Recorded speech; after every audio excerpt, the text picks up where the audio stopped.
Aquesta història és la història d'un home apassionat pels animals, que després de casar-se amb una noia es va comprar un gat negre. Un dia, ell va vindre begut, i com que no li agradava la manera en la que el mirava el gat, li va arrencar un ull. Després se'n va penedir, però ja era massa tard, i el gat es va quedar sense un ull. Com que el gat patia molt i expressava molt el seu dolor, ell va decidir penjar-lo a un arbre, perquè no patís més. Quan ell tornava camí cap a casa seva, va veure que la casa s'estava cremant. Estava en flames.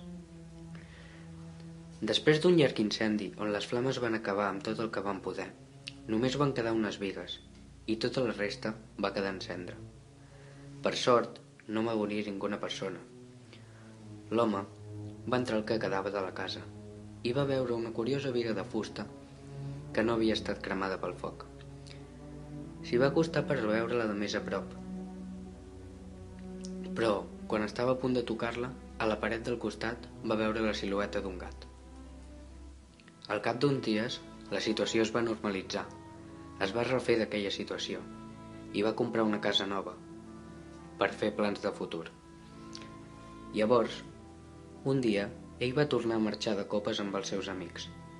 Va veure un gat al carrer, trist, sol i abandonat, i va decidir adoptar-lo. Un cop va tornar a casa, ell notava que el gat que havia adoptat el mirava malament i que no li feia cas. Només anava amb la seva dona. Un dia que havia begut, per costum, va arribar a casa i va decidir matar el gat.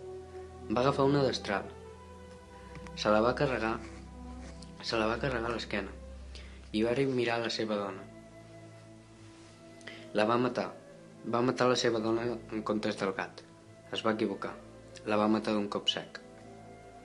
Ell, veient la situació i molt espantat, va agafar el cadàver, va fer un forat a la paret i va ficar el cadàver dins, com si la paret fos nova. Ell seguia volent matar el gat, però el gat es va amagar i no el trobava enlloc. Al cap d'uns dies, els veïns es van estranyar de la desaparició de la seva veïna, així que van trucar a la policia. La policia va arribar a casa i li va dir a l'home que li ensenyés la casa de dalt a baix. Ell es va acostar a la paret on estava enterrada i li va donar un cop sense voler.